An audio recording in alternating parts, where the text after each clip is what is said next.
Hey everybody, just like you, every summer I wrestle with finding the balance, right? We want our kids to enjoy summer vacation, but the game calls to us. How long should we take off before we get them back in the game? And that's one of the reasons we really love what NHL Sense Arena is doing this offseason.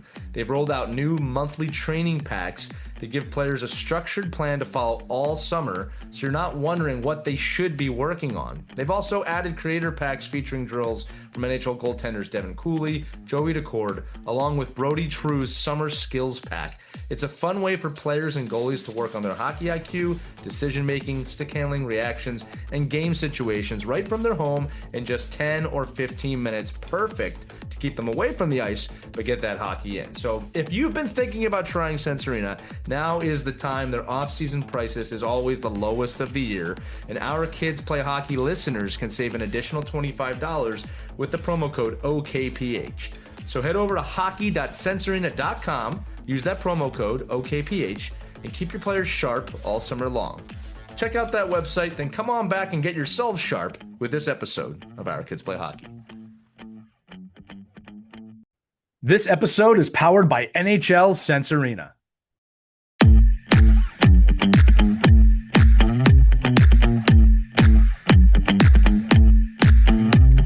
Hello, hockey friends and families around the world, and welcome back to another edition of Our Kids Play Hockey. I'm Lee Elias, joined by Mike Bonelli. Christy Casciano Burns is on assignment tonight. But today's guest knows both the highs and the hardest realities of the games. He was selected second overall in the 1981 NHL draft. He starred in the OHL with the Ottawa 67s, winning the Bobby Smith Award for Outstanding Academic Achievement. Parents, you're going to love this episode. While also putting up over 100 points in just 54 games. He went on to play in the NHL for the Los Angeles Kings, the Buffalo Sabres, Edmonton Oilers, Vancouver Canucks, and the Pittsburgh Penguins. And then, in 1992, everything changed. A devastating spinal injury overseas left him with a prognosis of life as a quadriplegic. But Doug Smith did something extraordinary. He fought back, regained movement, relearned how to walk, and rebuilt his life with purpose.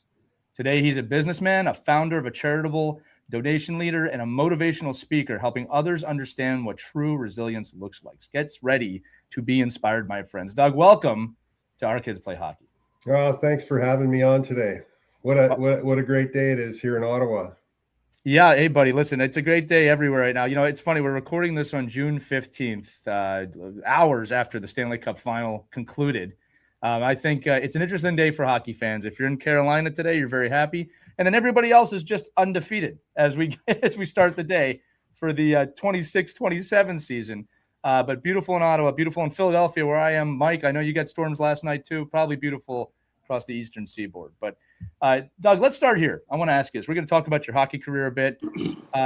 We love having guests like you on because you've lived the experience, right? I said it in the open. You were selected second overall in the 81 draft. That comes with enormous expectations. At 18 years old as a teenager, how do you handle that kind of a spotlight? And what do you think youth players misunderstand about being highly ranked or highly drafted and the aura around that? Yeah, it's a great question. There's so many invisible things that you don't know are coming at you, but they are, and they're dangerous things. And when you're 18, you're not prepared to even look for them because you're living full out. And so today what I do is I help people see those invisible obstacles that are in their way that, because you're either helping your performance or you're hurting it, right? Right. And I didn't know whether I was helping it or hurting it. And so now I deliver a systematic approach to performance and recovery, which allows people to look at it, to look at a map and go, okay, I shouldn't turn right, I should turn left. And, right. and it's that simple to pick up on how to protect yourself in these types of environments. I didn't have that. And LA was, it was the first year of the 18-year-old draft. So they had been only drafting 19-year-olds and 20-year-olds. And they went to the 18-year-old draft. Dale Howardchuk went first. Doug Smith went second. Bobby Carpenter went third. And Ron Francis went fourth. And we were part of a big experiment. That's really what it was. Yeah, it's funny, back then, I think, you look at the landscape of hockey and, the desire to play in the NHL. But obviously, You must have had some type of other, strong support system, going on to win the OHL's Bobby Smith Award for outstanding academic achievement. I mean, that's something we don't even hear, right, from draft choices right now. We don't like, oh, the person got drafted. Oh, and by the way, they're an excellent student athlete. Like, it doesn't even come into the lexicon of the discussion. And I'm just wondering, the discipline that you must have had off the ice to achieve a goal like that. What's that teach you? What could our athletes take away of how that can help you on the ice today? I was in a unique position. Look, my mom, because I live in Ottawa, my mom made a deal with Brian Kilrea, and then to get drafted into the NHL, my coach, Brian Kilrea, made a deal with George McGuire. And I ended up there. I just happened to be connected to the right people, and they protected me and they surrounded me, and I had my injuries, but I was always surrounded by family and people I couldn't imagine being injured and living 8 hours away from my family and trying to recover. And so every time I got injured, every time I had to get back into the game, it was basically, I was surrounded by love, and that's the thing that heals you, right? And protects you. So I got better fast. I learned how to get better fast and get back in the game, because you're not going to get away with no injuries. Yeah, I'm wondering too, just based off of your background on the academic side is, we talk a lot about, especially like when I'm working with prospective college students. I'm like, well, when you choose, if you're not going to get drafted to the NHL and you're going to just go to college as a student, one of the things you want to project is, if I go to this particular school, can I be successful here if hockey is taken away from me? And it's exactly what happened to you, right? I mean, hockey was pretty much taken away from you. And do you feel like that great, strong base in your academic piece has helped you succeed where you are right now today? Well, it's the way I think. I think is the answer to that question. I have a unique way of thinking, and I believe that you should be open, random, and supportive, as opposed to closed, selective, and controlling. And if you're open, random, and supportive, you'll have things coming at you, opportunities coming at you. They come at me all day long, and they don't come from the hockey market. They come from different markets today. So being able to attract opportunity into your life, I think, comes from the way that you behave as an individual and what you attract from the world. And I like, again, my mother, she was a single mom, and she carried me on her shoulders, man, through the whole thing. And then she introduced me to my wife at Nortel Networks, and we got married, and we'll be married for 40 years. And my wife put me on her shoulders. So I have 2 daughters and 2 sisters. I've been surrounded by women my whole life. And you know what? I have to attribute 80% of my success to that. Yeah. It's an amazing point you bring up, Doug, on a few aspects here. One is, earlier you said about how you help people now with the path, right? The pathways that they're trying to make. And it's funny, what I like to tell youth hockey families is there's no one direct path to your goal, your dream, whether that's the NHL or anything else. But success leaves clues. You can ask for directions. Like that's one of the things that I think people forget. And if you know you need directions, right? Yes. Right. That's just where I was going to go with this. Right? Is that a lot of times, I have this with my own kids, kind of making them understand you're not the first person to have done this, which is okay. I think everybody wants to be, especially kids. I want to be the originator, and it's like, there's been a few billion people on this planet over the history of mankind. Somebody may have done this before. And success leaves clues. So my question to you, and especially, I love that you brought up the women that have inspired you in your life. Can we talk for a minute about how success leaves clues, what approaches worked to get you to either awaken or understand the directions that you were given? Mm-hmm. You said it was based in love. And I'm just curious about that, because I always love to give our audience some actionable examples or items that we can discuss here about, hey, here's a great way to give information. Here's also a great way to take information, right? But the directions are available if you want them.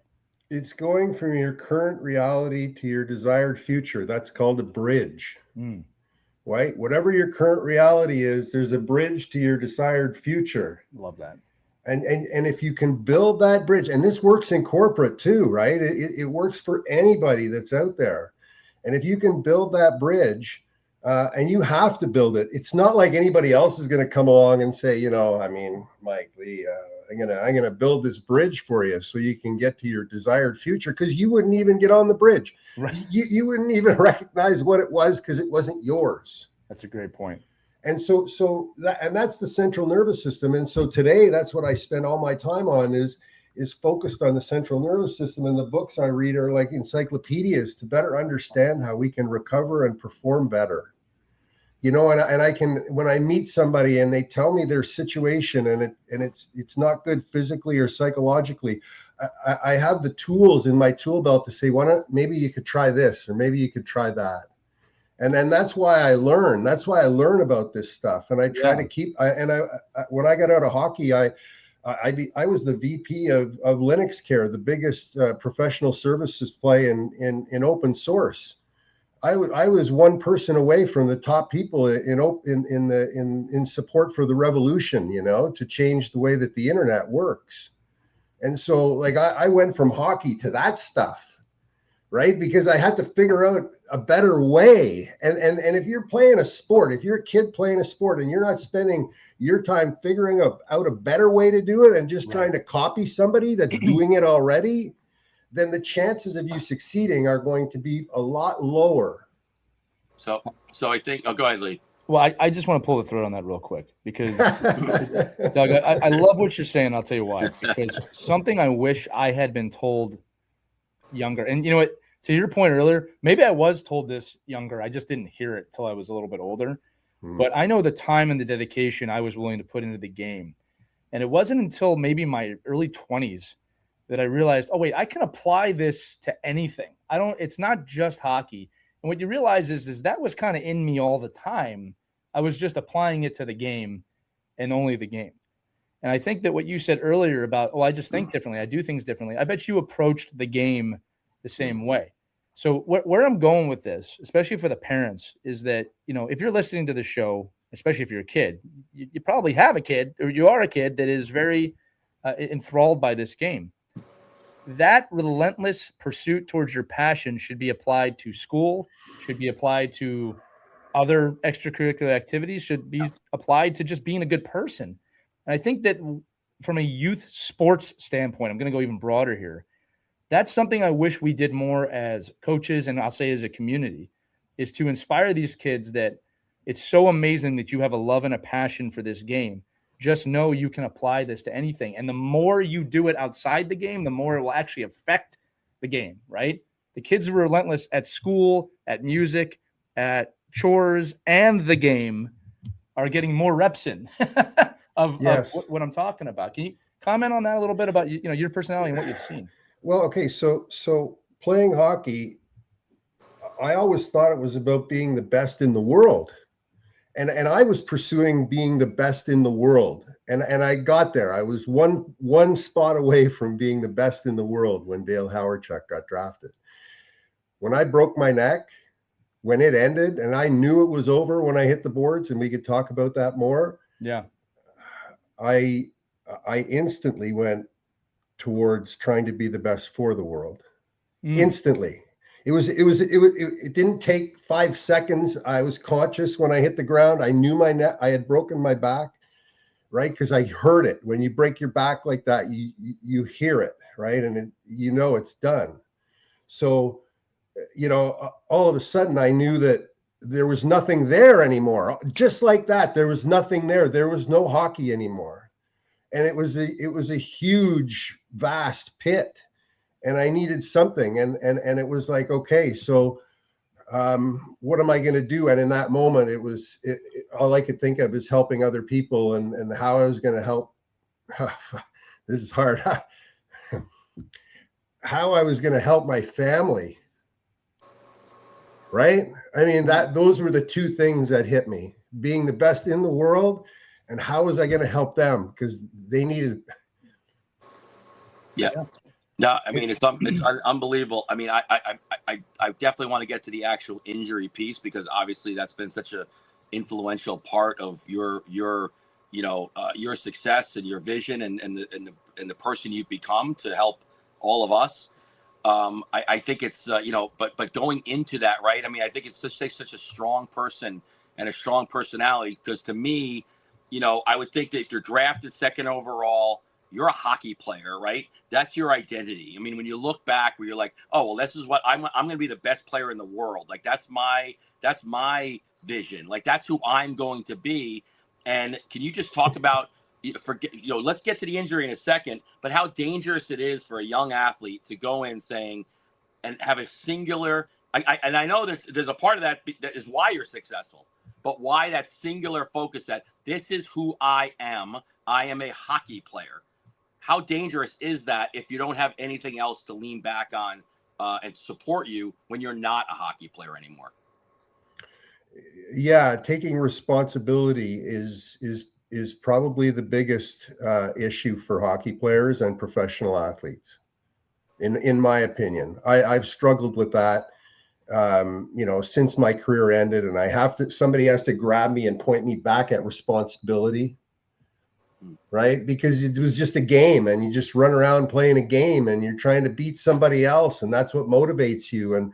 And so the whole structure, throws a human being off. And the things that we're discovering in science right now is it's about the world. It's not about the physical, psychological. It's about what's happening to you and how the world's affecting you. So we don't have the ability to protect ourselves from becoming what we're around. And so if you look at a hockey player, what are they around 80% of the time? They're in the dressing room. They're becoming that thing. And if they're not aware that that's happening to them, and I think that's where the next piece of education is going to go, what is happening from these other people, like, and so that's the area that's cutting edge right now. And you're going to see a lot of scientific research happening. I know because of the relationships I have with the neuroscience community. You're bringing up something pretty interesting, Doug. In my coaching journey, it's taken me all over the world. And I have met kids who, and this is not a joke for the listeners, who have not left the square mile they were born in their entire lives. Mm-hmm. All right. When I work in the cities, you'll meet kids who have not left a mile radius their whole life. So their universe is that mile radius. Mm-hmm. And adversely, I've coached hockey players that have been in multiple continents and seen multiple parts of the world. The difference in perspectives is vast. And my point is, it's not that one is better than the other. Your experience is your experience, but you can get locked in. You don't know what you don't know. It's dangerous. It's dangerous. Correct. Right. And like you said about the world and the community, to me, not to go super on a pedestal here, but the human experience really is what should be shared with each other so we can all learn. It kind of goes back to what I said earlier, is I'm not the first person to do this before. Right. So I think that's a fantastic answer about, identity, especially in the game. And again, look, for the kid, with the kids, yeah, look, when you get into something, it becomes your whole universe when you're young. You just don't have that perspective. It's just on us as, I will say, the village, to introduce new perspectives. Again, in my house, you are required to play an instrument or sing in addition to sports. Oh, that's awesome. Right? Yeah, it's just part of it. It's just the way to, and just so everybody listens. Yeah, my kids don't hate music. I'm not forcing them to do it. It's just that's how we presented it. Wow. That's what they're doing. And you know what my son said to me the other day? Mike, I didn't even tell you this. My son he plays the violin. And he came to me the other day unprompted and started connecting violin and the creativity of violin to hockey. Wow. And he was talking to me about how he's learning the music and how that coordination somehow in his brain is connecting to the game. Now he's a goalie. So these might be goalie things that he's saying now that I'm thinking about it. But how cool was that? That he's seeing it. And to me, in the point of this conversation, the point I'm bringing this up is, to me, that's, the world just opened up to him a little bit more. Yes. Right? He's not just a goalie yes. in his mind. And I don't mind gushing about my kids. It's our show. I hope everybody at home listening gushes about your kids. Absolutely. I love it. I got grandkids now, and it's Tuesday with summer Tuesday with Grandpa Doug's sports camp. I love it. We should think of an acronym for that. Yeah. The point. Well, I think when you say that though, Lee, and right, Doug, like that, like I think that's why music's so powerful, and theater and the arts for athletes, I think, because it is a symphony, it is a dance, it is coordination, it is rhythm. Like that is what sport is. It's just another rhythm. Like I love when I do a lot of lacrosse training and doing like wall ball, and I'm like, guys, just put some headphones on and find some music you love rhythm with. Like find rhythm, because that's like when you see a clunky kid and you just see a kid without rhythm, I'm like, well, if that kid can't dance well, he's probably not a great athlete. He just just goes hand in hand. But I think to Lee's point, so you're not only, and if you're a listener to the show, you'll know, like, not only you're becoming, and we joke around about everything can't be to become a better hockey player, but this sounds like it's a good thing to become a better hockey player. Like, so it has two, instead of playing baseball and hockey to become a better hockey player, learn music, learn learn rhythm, learn dance. It's going to help you in life. And I think, Doug, that's where you come in after, you get this catastrophic injury. I need to hear more about this, because it sounds, forget about how emotional it sounds. To me, it's such a devastating conversation because of, and looking back of like where you are now and what you overcame and what you were able to persevere through. I think, could you just walk us through that process of, so here, let me, and just hearing you talk about it just initially, I'm like, okay, well, I not that I want to hear more about it, but I got to hear how you got through it and then instantly said, okay, I got to do something else now. Okay. So let me tell you the story. Okay. Here's the story. And I rarely tell the whole story of what happened, because it's not that it's too long, but it was complex. So I shattered C5 and 6. I went 25 miles an hour, about 40 kilometers an hour, head first into the end boards with no slowing down, dead stop. And it caused a compression explosion of C5 and C6. I fell to the ice with my head on my hands. All the ligaments in the back of my neck were torn, and I was neurologically stable. I stayed in that position for 6 hours while they searched my spine for injury, and they finally found it. And then they put me in halo fixation, which I did not go under anesthetic for, because I didn't want to be put to sleep. So I had them screw 4 screws 3 millimeters into my skull awake. And it was like a Frankenstein movie, right? And then so I'm in the halo that halo taught me something. I couldn't look down, so I had to look people in the eye, and I didn't usually look people in the eye before. And being in the halo for 3 months, like when you walk into a room, everybody looks at you, and you can't put your head down, and you can't close your eyes. And so that taught me a huge lesson, being in the halo. And then when I got out of the halo, my wife was due in a month. She was 8 months pregnant, and we had a 2-year-old. And so when they took the halo off, they found a kink in my neck, so that because of the ligaments were torn, so they had to do stabilization surgery. And it was very risky, because I had narrowing of my spinal cord canal, and I went into surgery, and the last thing I remember, I woke up on the table after surgery, and I couldn't feel anything, and I just went, oh, excuse me for saying this, but I went, fuck. And I closed my eyes and I went back to sleep. And the doctors told us that there wasn't really any chance for recovery. I was moved to the Ottawa Rehab Center, where I used to take my wheelchair down the hall, and I had one arm. I could use my left arm, and I would throw a ball against the wall, sitting on the floor. That's how I started, in a hospital in the middle of the night, sitting on the floor, throwing a ball against the wall. And there were no cameras. There was nothing like that happening. And then they didn't treat me very well, because improvement wasn't a big, huge a huge thing on the agenda at the rehab center then, and even now we're seeing problems with it. And so one weekend, my wife took me home, and she had a hospital bed that she had gotten from Carleton Place Hospital at home, and I never went back.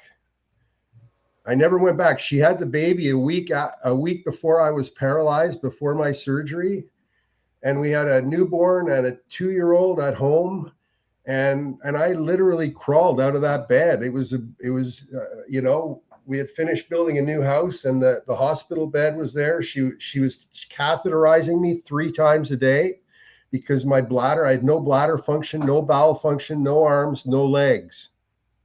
And so it was like starting with a fresh slate. And now, I mean, like I'm back to doing anything with a Frisbee, and I'm teaching my grandkids how to juggle, all the things that I did when I was recovering from a spinal cord injury because I was a child. I learned how to do all this stuff as a result of trying to recover. So it was about a year I had no bladder function, and I had to get off all my medication. So I was addicted to morphine. So I was on morphine, like 50 milligrams every 4 hours for a year. But my bladder wouldn't function, and my wife was still catheterizing me with the babies. Jeez. And so it was like, okay, no more medication. And I went cold turkey. I remember the last half of my pills, the last half of pill that I had left. I remember it because I had it and I said, that's it. Within 3 weeks of getting off the medication, my bladder started functioning, and my bladder functions fine today. It's functioned for another 30 years.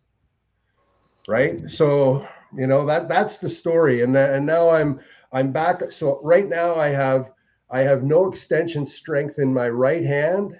So I can grip, but I can't push away, because when you suffer from a spinal cord injury, you close up like a flower closing up. You lose the ability to open. So I spend a tremendous amount of time in the rehab center that I work at now, opening up, movement, not linear. We don't do anything linear at the clinic. And I'm encouraging the kids and the athletes that we're working with, because we're working with professional athletes. I'm encouraging them to change the way they think about linear workouts. So that's where I am now. I'm like, use your brain more. I was left with just my mind for a period of time. No, I mean, you literally rebuilt your body. I mean, I did. What you talked about earlier, about the no cameras being there and nobody really watching you, and the one thing that was a little disturbing was like nobody really like believing that what you were doing would help.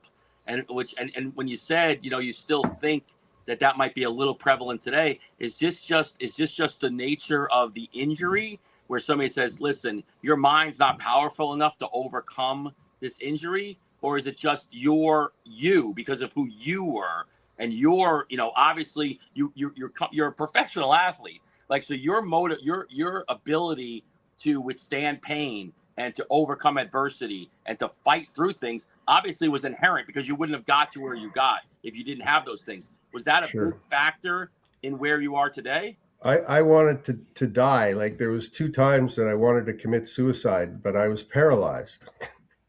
And you can't hold your breath to death. Right. Because you'll pass out. And so I told my wife, when I couldn't turn the shower on, and when they wheeled me to the shower and I couldn't get the shower on, that it was time. And she said, well, she's like got a baby in one hand and nursing the other. She said, that's enough of that. We're not going to have this conversation again. So, that got me over like some hurdles that I didn't have the physical or psychological capacity to overcome.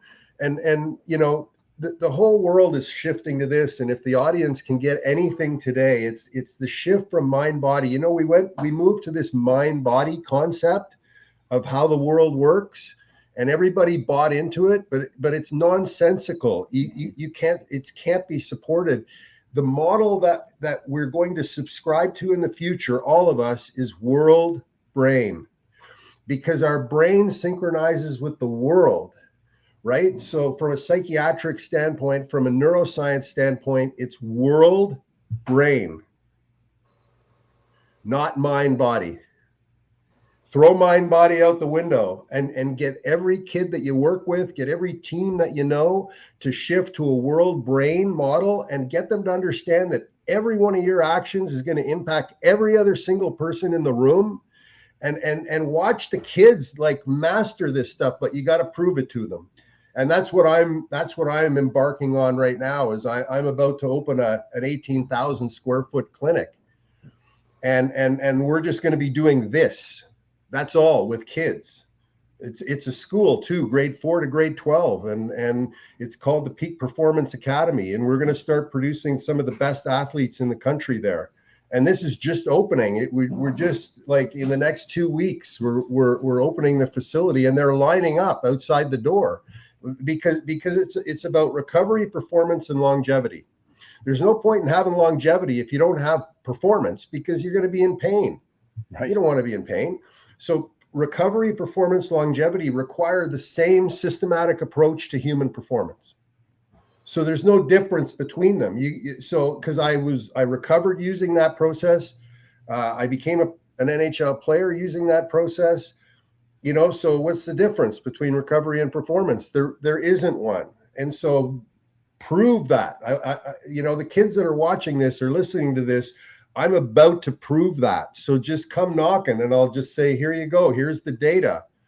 And when we launched the study of 1,000 people, 1,000 to 1,200 people with the Royal Ottawa Mental Health Center here in Canada, when we launched the study that we're doing, everybody's going to jump on board. If you want to be early, then subscribe to this now, right? And then start to get dripped on and build trust. That's what I'm doing now, is I'm working really hard at building trust with the people who are listening to me.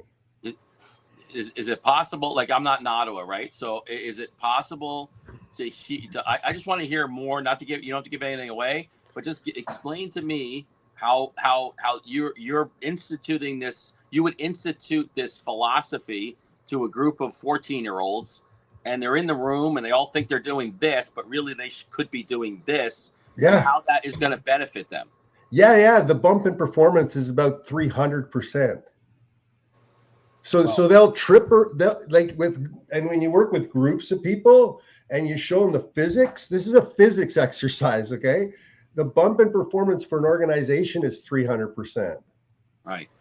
Right? To take the culture and take it from a toxic culture to a high-performing culture, that's about the performance bump that you get.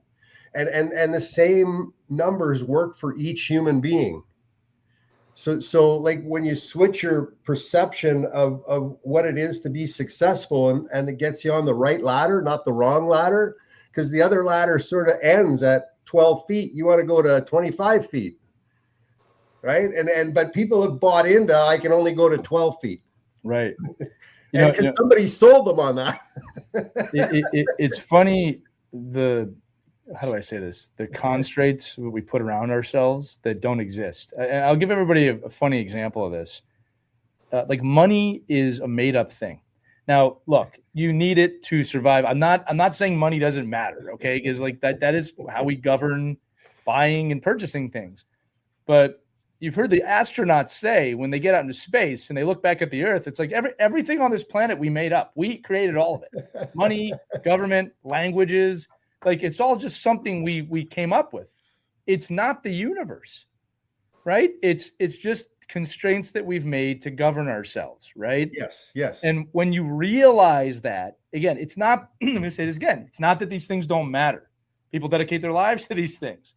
But what I'm saying is there's a higher space here of like understanding that, wow, I'm locked into this cocoon that we've created for ourselves. There is space, yes, unintended, beyond that. Yes. And when you tap into that, it'll change your life in a lot of different ways, right? One of my favorite pictures that I've seen Doug, and I saw this a lot actually when Artemis 2 was going around the moon, it was like an arrow pointing at Earth, and it says, "You live here living in fear and paying taxes." Yeah, I remember that. Yeah, right. Yeah, and awesome. It's like that I love that one because it's true. It's like we create that mindset for ourselves. All right. Yes. And look, just to the audience listening, I'm not saying if you adopt the mindset that we're talking about here, that all your problems go away or anything like that. But you will become more creative in how you can find solutions and how you see the world. Doug, one of my beliefs, and look, I'm a team builder by trade, is that the more we can get used to working together, the more success you will find. Right? Yes. Like humans are meant to operate in teams. Whether you are introverted or extroverted or anywhere in between, every bit of data shows we are supposed to work together in groups or herds because we are also animals at the end of the day, right? And I think that tapping into that is also important. And you're talking about that quite a bit, about the world mind. I love that. I never heard that before. It's not a mindset, it's a process. Right.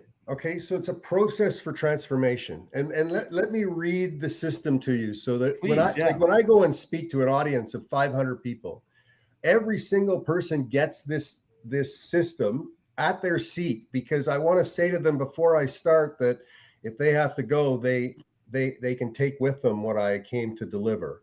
So there are only 4 types of trauma that we suffer from, and we all suffer from them: catastrophic physical, catastrophic emotional, cumulative physical, and cumulative emotional. Cumulative emotional is the only one we can't see. So that's the only one we have to worry about. The other ones, you can see them. Yeah. So you stop doing it. Some of them, it's so obvious.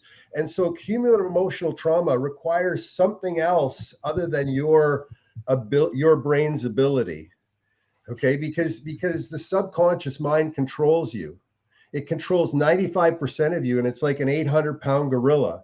But it only has 3 priorities: meeting basic needs, which is the money thing, right? Just meet basic needs, working on clarity of thought, and helping other people. It doesn't care about anything else. If you're not behaving in a way that feeds those priorities, you're cutting out 95% of your human potential. Wow. And so the behaviors in order that you can learn, and they're easy to learn. You can learn them through meditation. I've got a beautiful meditation series: awareness, purpose, motivation, focus, belief in self, trust, asking for help, and emotional control. That's the order, right? And so order in a knowledge worker society, when the speed of information increases, is critical. Because if you get the order wrong, you're going to be so far behind, you're going to think you're out in front. So Doug, do me a favor. I love that you said you speak to 500 people, because right now you're speaking to a few thousand people. Read me those in order again, and I'll tell you why I'm having to do that. Read me those in order. In order. Oh, you can't have the one underneath it before you have the first one. Awareness. Right. Yeah, awareness is first. If you're not aware, you're done. Right. Purpose. If you don't have a purpose, then you're done. Motivation, focus, belief in self, trust, asking for help, and emotional control. Now, I didn't learn those behaviors in that order. I didn't need awareness to get to the NHL. I just stumbled into it. Right. It wasn't until after I broke my neck that I had to become aware. Somebody slapped me across the face and said, get with the program. This isn't reality. Right. Be conscious. Be conscious. Yes. Be conscious. Now, yes. I had you read those again because when we started this show several years ago, 6 years ago, one of the catalysts for us starting this show, and I remember having this conversation with Mike, was all this footage of these crazy moronic parents completely losing their emotional control on camera and fighting in the stands or doing something crazy. And the reason I had you read those again is because for those of you listening, I want you to think about in the stands people who do not have emotional control.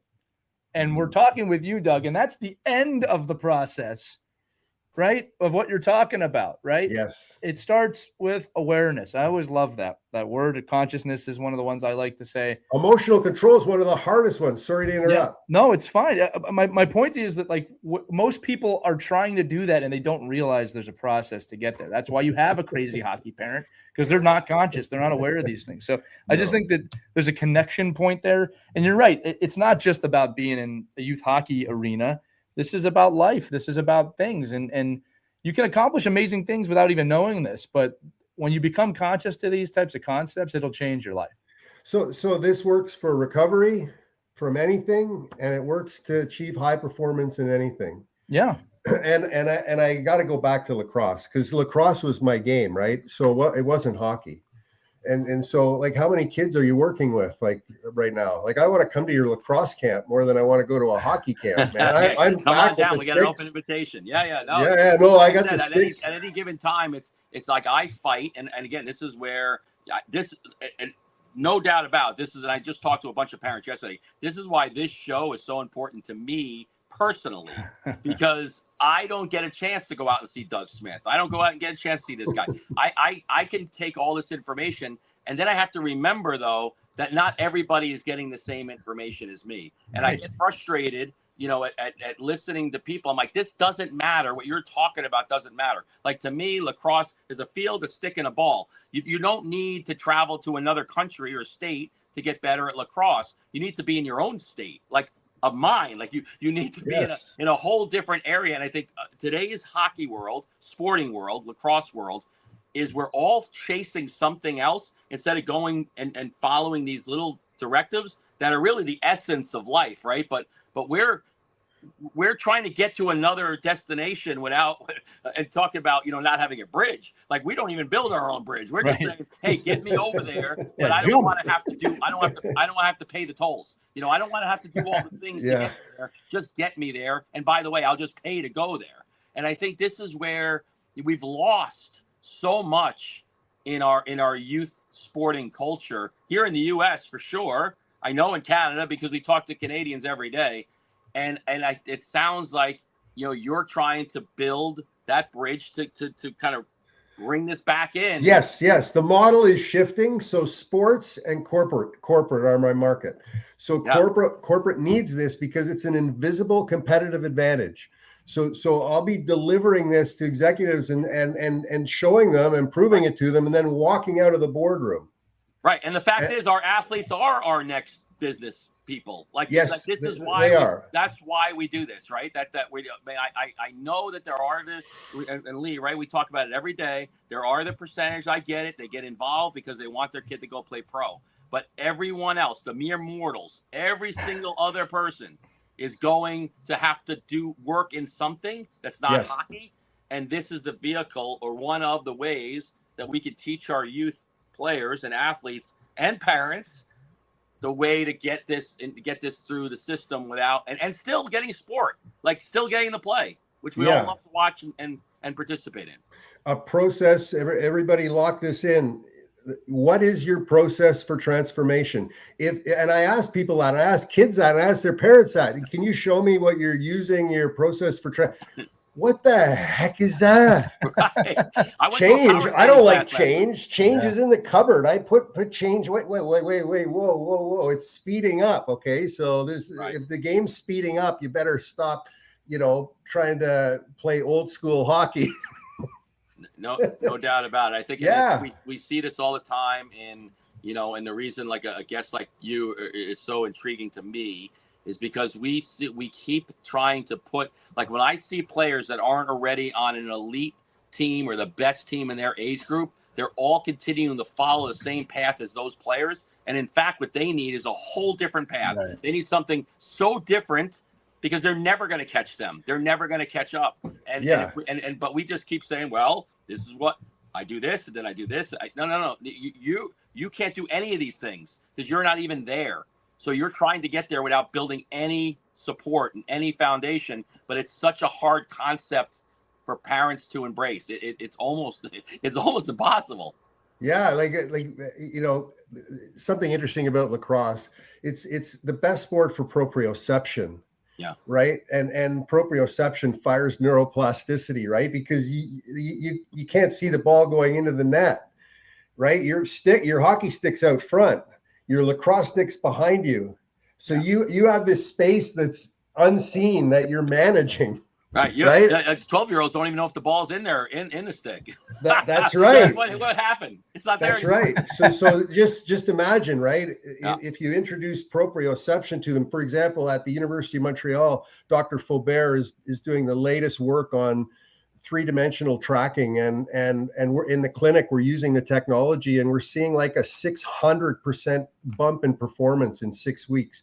Like, everybody improves anywhere from 50% to 500, but it's like, holy, you can generate this proprioception like in the lab, inside your brain, in my brain.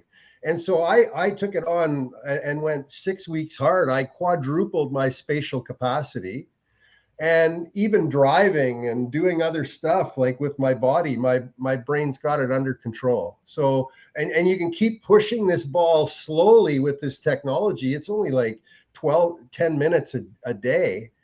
And your brain takes a long time to slow down. So you can speed it up quickly, and then it takes a long time to slow down, unless you just go sit on the couch. If you go sit on the couch, your brain will slow down like a gyroscope, and then you won't be able to handle the fast play.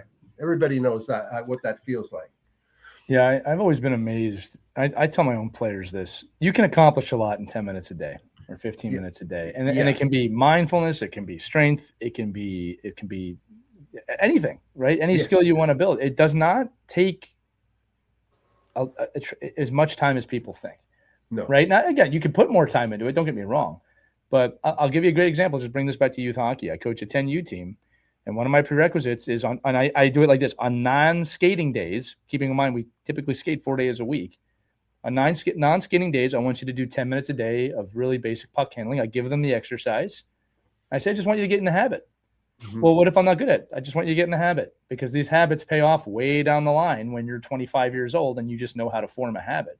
Mm-hmm. And not to mention, I tell the parents, you'll be shocked what 10 minutes a day will do. And I said, I encourage 7 days a week, but at that age, I don't force anything, right? Or 5 days a week. And then I'll do things with mindfulness too. Like, I want you to focus on an object for 30 seconds and really describe the object and feel the object and look at the shape and the colors and things like that. You can build these up in less time than you think. And for those of you who say, and look, we've all heard this before, oh, I don't have 10 minutes a day. Yeah, you do. Yes, I'm going to give you my meditation series, right? Which hasn't launched. It'll launch in the fall, and you can share it with your audience, and they can download it to their phone, and they get all the behaviors and the model. It's like I just want the world to have it. My dream is to drop what I created from helicopters. And so when somebody picks it up, they find it on the ground, they look at it, they go, "Ooh, geez, I'm going to take this." My secret. That's my dream. In Mike's area, we'll just drop them from the sky. They're having a parade in New York in a few days. We could use a couple of boxes. You're going to need more than a helicopter. But I think, but to your point, I think this is where, Doug, I wonder, as you go into this as a business perspective and really like changing, a culture of sport, is that do you find that, like, I know, like, in a lot of things I do, like the best kids I work with and the best families I work with are my least energetic influencers of what I do, because they all think that it's like their secret. They're like, oh, well, I'm not going to tell somebody about this great piece that I found for my kid, because that's like my thing. Like, I want that for me. So it's a funny thing how parents, but when you bring it back to the team success is my success. Like, when our team succeeds, we all are helping do this, that yes, you're still gonna get what you wanted. You're gonna get your own success. I think that's just a hugely important piece to the parents that listen to this, because right now, we have those parents that say, "Oh, I'm gonna find Doug Smith's pamphlet and I'm gonna live it, and my kid's gonna succeed," without them knowing that they can succeed without the rest of the team succeeding. And I think that's really one of the most important pieces of this. No? Yeah, you become what you're around. Again, if nothing else is learned from this talk today, subscribe to that rule, if you subscribe to that rule and you figure out a model based on that, your success will be much higher, much higher, you know? So like it's astronomical what happens to people. And if you get a group of people together and they all agree that that's the way it is, then all of a sudden it's like super accelerator, right? So like imagine that, because we're seeing it. We've seen it for years in turning around a work culture. So you got a company that's got 500 people and it's flying Mach 5 into the ground. How do you turn it around? You turn it around by changing the culture. That's the only way. There isn't another way, right? And so we already know this. And so all we're doing is applying some of this stuff to sports. Yeah, and I think that I'm going to say this again, Doug, that it takes the whole community to kind of do this. It's, you know, I think parents, Mike, to your point, are always focused on their player and what my player needs. You know, sometimes it's us as parents. We have to have a shift too. You know, I remember some really influential people in my life that were adults when I was younger. I'll say a teenager, maybe in that kind of spongy age as a teenager. Yeah. And I was watching these adults go through some pretty major transformations, and it had a massive effect on me. As not just a player, but as a person. And it really helped me prepare for life better. So I'm just making the point of this information is not just limited to children or hockey players. Like, it's all of us. We all play a role in finding this. And, you know, parents, people listening, if you improve upon yourself as a person, it will transcend to your children 100%. Yeah. Meet basic needs, clarity of thought, and helping other people. And don't focus on anything else. The other stuff will get done. 100%. You know, I want to ask that too, just perspective for hockey parents, you know, just bringing this back, because I'm sure we're getting a lot of nods at home right now. Like, this is great stuff. What, after everything you've experienced with perspective, a lot of parents focus on wins, losses, rankings, recruiting, how many points my kid got, you know. How do you equate that to long-term success? What should parents be focused on?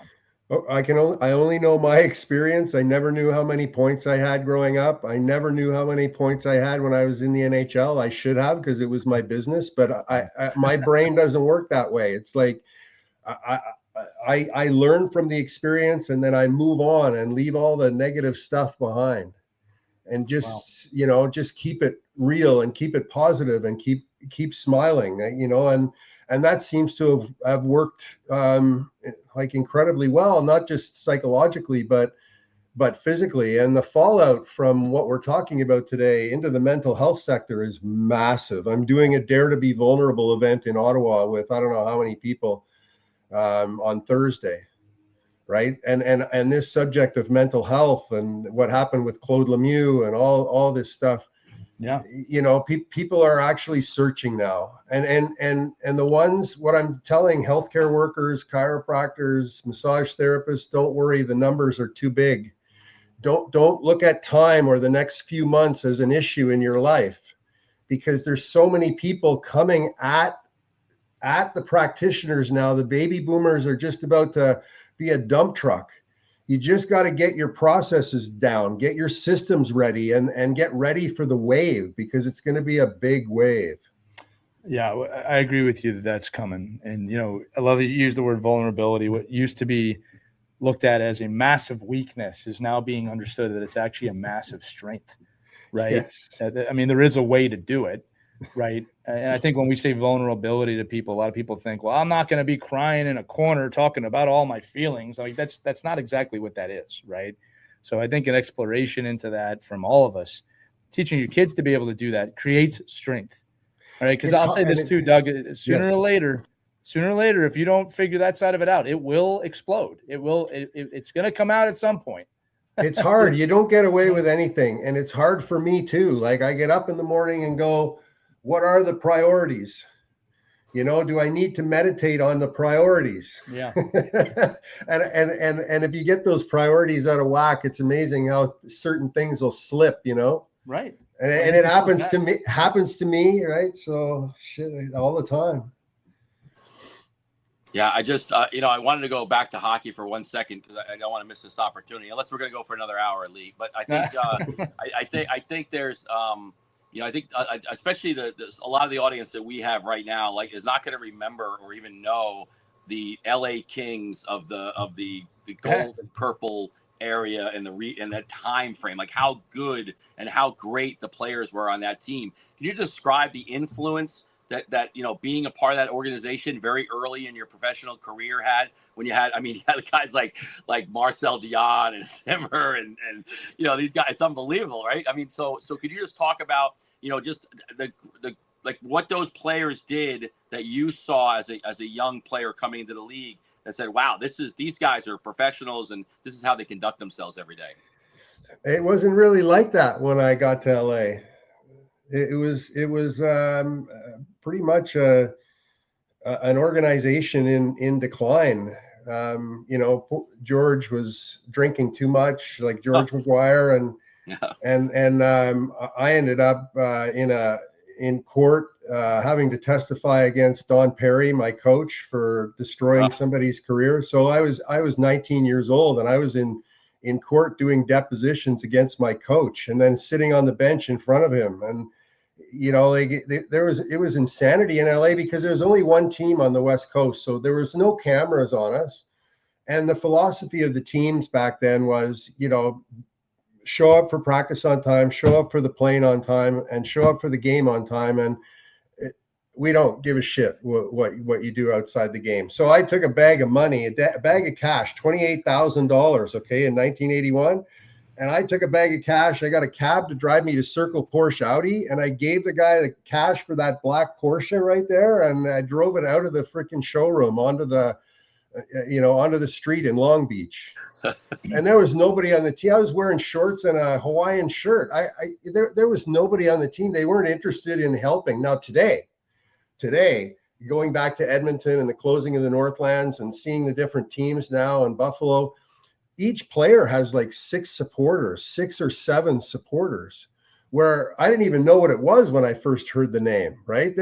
We had literally no support. And there was the culture in LA was, many of the guys that were coming there because they wanted to finish out their career. Tiger Williams, Steve Shutt, like these guys were 34, 35 years old, and not that they weren't good players or good guys, but there was no real building mechanism going on. So I was begging to be traded from year 3. And finally they hired Pat Quinn in year 4. And he was the first guy, Pat Quinn, and I had him again in Vancouver because he wanted me again. He was the first guy to ask me what I wanted to achieve. The first coach that I ever had like that, and that was in year 4. Okay, right. Nobody cared what I wanted to achieve, what I wanted to accomplish. Pat said, "What do you want? I'm the new coach, general manager. I got to get out of here." And immediately Scotty Bowman stepped in Buffalo, and he'd been trying to draft me since the draft. He traded for me, and I went to Buffalo and became a star in Buffalo from LA. But I was literally trapped in LA because the contracts weren't written in a way that you could like say I want to be traded somewhere. Right. I would have had to stop playing. It's a different time in sports history. Right, but you make a just for today's athlete, right? That that what you were given, like a bag of cash and the ability to just go do what you wanted to do without any advising, without any influence. That a lot of our kids are doing that now at 10 years old. They're doing that with social media. They're doing that with the tools they have that nobody is giving them. Like most of these players, that especially the ones that have their own accounts. Forget about the ones that have parent-run accounts. But some of these athletes, they don't know what they're getting into because nobody's guiding them in the right direction and say, you know what the future looks like? That the future is not this. And that those pitfalls are not being taken care of for sure. Well, the guardrails, Yeah. So the guardrails weren't there in LA. They're there now. Thank goodness they're there now. I'm so happy about that. And then I went to Buffalo, and Scotty treated me like a superstar, so I became one. And then we fell out of friendship, Scotty Bowman and I, and not the guy to develop a bad relationship with, but he got fired from the Buffalo Sabres because of me. And then they brought me back to the Buffalo Sabres, and I ended up getting traded to Edmonton when Gretzky went to LA. I went right from Buffalo to Edmonton. Then I went to play in Vancouver for Pat Quinn again and Trevor Linden. And then Mario Lemieux, we weren't going to make the playoffs. And Mario asked if I'd be able to go to Pittsburgh to play on his line, in 1990. And that was massive. And when that season ended, unfortunately, they hired Scotty Bowman as director of player operations, and I ran directly face first into Scotty Bowman, who didn't like me. And you know what Scotty was like with guys he didn't like, right? He loved me, but then I did something that I've never been able to figure out in my life. I did something that made him hate me. And I tried to see Scotty Bowman at the Ottawa Senators game, at an Ottawa Senators game about 6 years ago. And Dave Lewis, the coach of Detroit, who was my roommate in LA, went to the room to get Scotty out to come and see me because I was downstairs at the Canadian Tire Center. And he was gone for 10 minutes. And then he came back by himself. He said, "Scotty won't see you." Wow.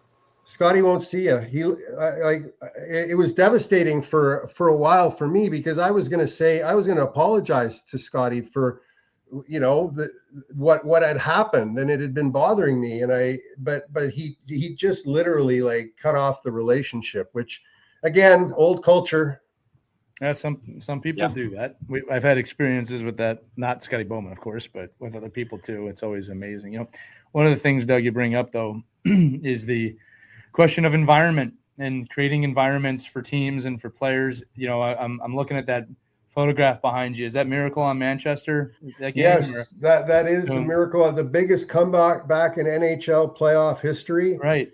And I happened to get the second goal of that game, and then I won the face-off to Darrell Evans, who scored the winning goal in overtime, 2 minutes into overtime. And Darrell, it's funny, Darrell's still working for the Kings today, and nobody knows who won the face-off directly to it. Well, I'll tell you, Doug, I bring it up because, when we think about the Miracle on Manchester and kids look that one up, it's interesting because it sounds like, excuse me, the environment was one thing, but what you hear about the team from that time is another thing. And I'm just bringing that up to share that, what you see on the television, what you see on social media, and what's reality can be different things. But the environment in which you place yourself, Doug talked before about the people you place yourself around, really is a predictor of success or failure, right? And for those of you listening, and adults too, right? Think about who you surround yourself with. Are they negative, condescending people? Are they people that bring other people down?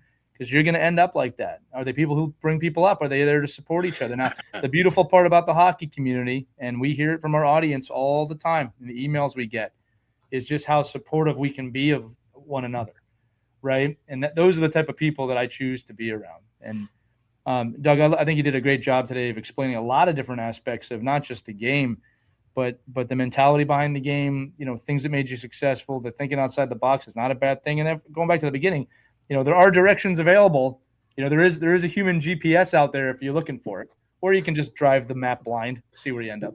One of the reasons that people commit suicide is because they're left with no options. And you mentioned the word options before. So I encourage the kids and parents to never stop searching for those options, right? Because when you run out of them, it's a bad thing. And so, there's an unlimited amount of options for you out there. And if anybody wants to talk to me, I'm available. And we're going to make sure that the meditation series and the work that I do, and just so that you have the system in your hands, it'll be given to everybody who wants it, that's paying attention to your show, for sure.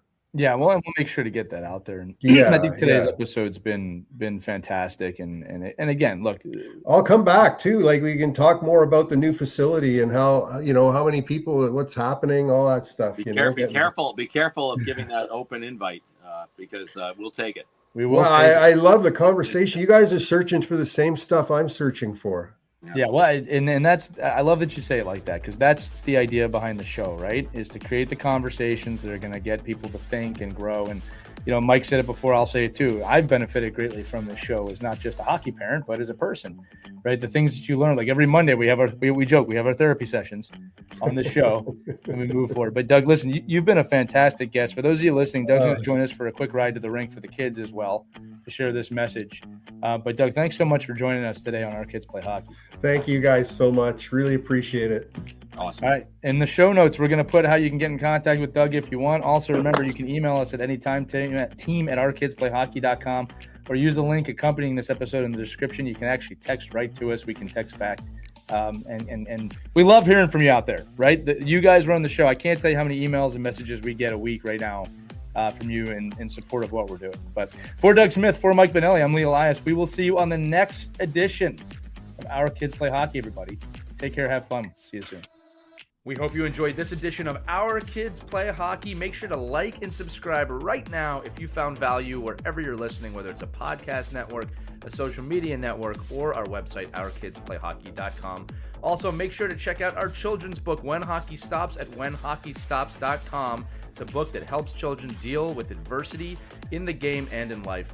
We're very proud of it. But thanks so much for listening to this edition of Our Kids Play Hockey, and we'll see you on the next episode.